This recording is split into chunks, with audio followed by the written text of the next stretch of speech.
দেশজুড়ে অবৈধ বাংলাদেশি ও রোহিঙ্গাদের উচ্ছেদ করা নিয়ে অভিযান চলছে। সীমান্ত দিয়ে যাতে কোনো অনুপ্রবেশকারী ঢুকতে না পারে তার জন্য বাড়ানো হয়েছে নিরাপত্তা। ভুয়ো ভোটার কার্ড বানিয়ে এদেশের নাগরিক হওয়ার পরিচয়পত্র বানিয়ে ফেলছে। এত নিরাপত্তার পরেও কিছুতেই আটকানো যাচ্ছে না অনুপ্রবেশকারীদের। এমন পরিস্থিতিতে অবৈধভাবে সীমান্ত পেরিয়ে ভারতে অনুপ্রবেশ করায় গ্রেফতার বাংলাদেশের হাসিনা জামানার এক পুলিশ কর্তা। শনিবার সন্ধ্যায় ওই বাংলাদেশি পুলিশ কর্তাকে সীমান্তে আটক করে বিএসএফ এর কর্তব্যরত 143 নম্বর ব্যাটালিয়নের জওয়ানরা তারা আটক করে। রাতেই বিএসএফ এর জওয়ানদের পক্ষ থেকে উত্তর 24 পরগনার স্বরূপনগর থানার পুলিশের হাতে তুলে দেওয়া হয় তাকে। সূত্রের খবর, বাংলাদেশি পুলিশ কর্তার নাম আফরুজ্জামান। সূত্রের খবর, হাসিনা জামানার পতনের পর থেকেই আফরুজ্জামান নামে ওই পুলিশ কর্তা নিজের প্রাণ সংশয় হতে পারে এই অনুমান করে নিজেই গা ঢাকা দিয়েছিলেন। বাংলাদেশের সাতক্ষীরা এলাকায় কোনো এক জায়গায় গত কয়েক মাস ধরে তিনি গা ঢাকা দিয়েছিলেন বলে জানা গিয়েছে। শনিবার সন্ধ্যায় স্বরূপনগরের হাকিমপুর সীমান্ত এলাকা দিয়ে সীমান্ত পেরিয়ে আফরুজ্জামান নামে ওই ব্যক্তি যখন ভারতীয় সীমানায় ঢোকেন, সেই সময় সীমান্তে কর্তব্যরত বিএসএফ এর জওয়ানরা তাকে হাতে নাতে ধরে ফেলে। এরপর তাকে আটক করে জিজ্ঞাসাবাদ করার পর বিএসএফ এর কর্তারা জানতে পারেন যে তিনি হাসিনা জামানায় বাংলাদেশের একজন বড় পুলিশ অফিসার ছিলেন। এরপর তাকে নিয়ে আসা হয় স্বরূপনগর থানায়।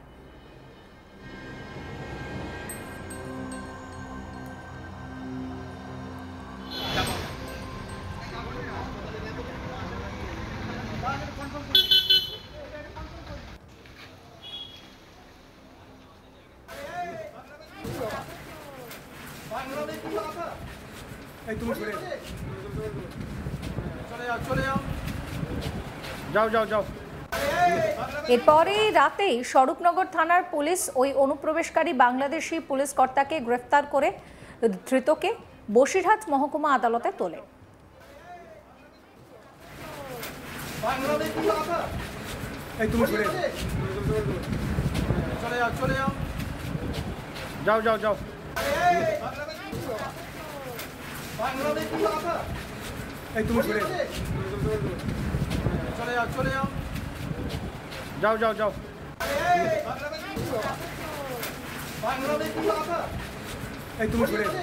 এই নিয়ে আমার কলিগ তপন মণ্ডল একটি রিপোর্ট দিয়েছেন, সেই রিপোর্ট রইল আপনাদের জন্য।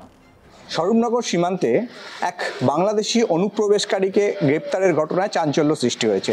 শনিবার রাতে স্বরূপনগরের বিথারি সীমান্ত অর্থাৎ বিথারি সীমান্তে কর্তব্যরত 143 নম্বর ব্যাটালিয়নের জওয়ানরা অবৈধ অনুপ্রবেশের অভিযোগে আরিফুজ্জামান নামে এক বাংলাদেশি নাগরিককে গ্রেপ্তার করে। জিজ্ঞাসাবাদে সীমান্ত কর্তব্যরত বিএসএফরা জানতে পারে যে ওই আরিফুজ্জামান তিনি বাংলাদেশের একজন অ্যাডিশনাল এসপি পদমর্যাদার পুলিশ আধিকারিক, অর্থাৎ অতিরিক্ত পুলিশ সুপার পদমর্যাদার একজন পুলিশ আধিকারিক ছিলেন। এবং হাসিনা জামানার এই পুলিশ আধিকারিক বেশ কিছুদিন ধরে বাংলাদেশের বিভিন্ন জায়গায় লুকিয়েছিলেন বলে সূত্র মারফত জানা গিয়েছে। এবং এই খবর জানাজানি হতে অর্থাৎ বিএসএফ জওয়ানরা যখন জানতে পারেন যে তিনি বাংলাদেশের একজন পুলিশ আধিকারিক ছিলেন এবং অতিরিক্ত পুলিশ সুপার পদমর্যাদার একজন পুলিশ আধিকারিক, তখন তাকে নিয়ে আসা হয়, রাতেই নিয়ে আসা হয় স্বরূপনগর থানার পুলিশের কাছে এবং পুলিশ তাকে গ্রেপ্তার করে।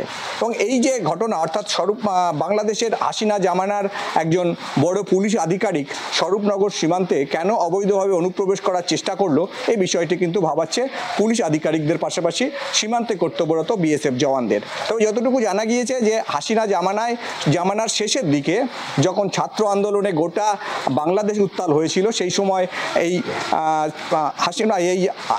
আরিফুজ্জামান যিনি বাংলাদেশের একজন পুলিশ আধিকারিক, সেই পুলিশ আধিকারিকের ভূমিকা নিয়েও কিন্তু বর্তমান যে বাংলাদেশ সরকার আছে অর্থাৎ ইউনূসের যে তত্ত্বাবধায়ক সরকার, সেই সরকারের যারা আধিকারিক তারা কিন্তু বিষয়টা খতিয়ে দেখছে। এবং সেই সময় এই আরিফুজ্জামান তিনি মনে করেছিলেন যে বাংলাদেশে তার থাকাটা হয়তো নিরাপদ নয় বা তার প্রাণহানি হতে পারে, এরকম একটা আশঙ্কা থেকেই তিনি বেশ কিছুদিন ধরে লুকিয়েছিলেন বলে জানা গিয়েছে। এবং তারপর তিনি অবৈধ অবৈধভাবে ভারতে অনুপ্রবেশের চেষ্টা করেন এবং অবৈধভাবে অনুপ্রবেশের সময় কিন্তু সীমান্তে কর্তব্যরত যে 143 নম্বর ব্যাটালিয়নের জওয়ানরা আছে তারা তাকে দেখতে পান এবং তাকে গ্রেপ্তার করেন। গ্রেপ্তারের পর তাকে জিজ্ঞাসাবাদ শুরু করেন এবং জিজ্ঞাসাবাদের পর যে ঘটনা সামনে আসে সেটা জানার পর কিন্তু বিএসএফ আধিকারিকরা তাকে তড়িঘড়ি পুলিশের কাছে তুলে দেন এবং পুলিশ আধিকারিকরাও কিন্তু তাকে বেশ কিছুক্ষণ ধরে বা বলা যায় যে সারা রাত ধরে জিজ্ঞাসাবাদ করে এবং জিজ্ঞাসাবাদের পর কিন্তু তাকে আটক করা হয়েছে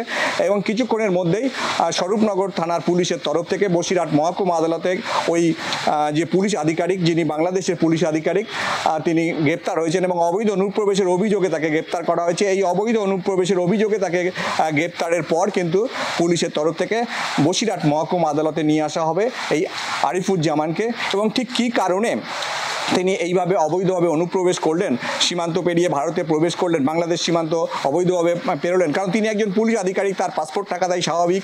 তবে তিনি কেন পাসপোর্টে ভারতে আসার পরিবর্তে কেন অবৈধভাবে বাংলাদেশ থেকে ভারতে অনুপ্রবেশে করলেন সে বিষয়টা কিন্তু খতিয়ে দেখছে স্বরূপনগর থানার পুলিশ এবং স্বরূপনগরের সীমান্তে কর্তব্যরত বিএসএফ জওয়ানরা।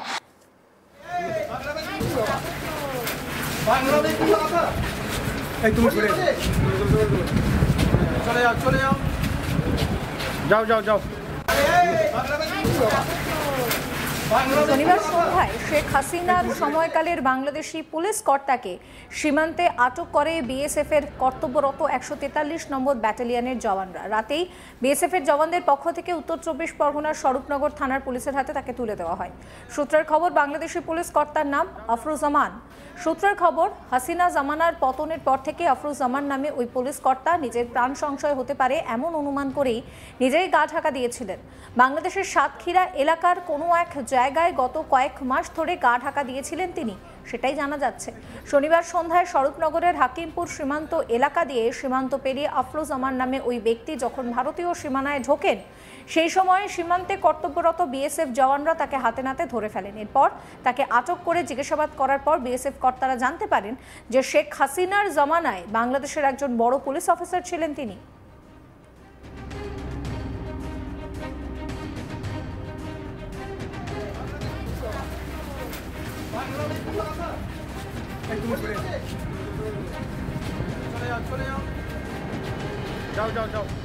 এরপরে তাকে নিয়ে আসা হয় স্বরূপনগর থানায়। পুলিশ আধিকারিকদের বিষয়টি জানানো হয়। এরপর রাতে স্বরূপনগর থানার পুলিশ ওই অনুপ্রবেশকারী বাংলাদেশি পুলিশ কর্তাকে গ্রেফতার করে রবিবার ধৃতকে বসিরহাট মহকুমা আদালতে তোলে।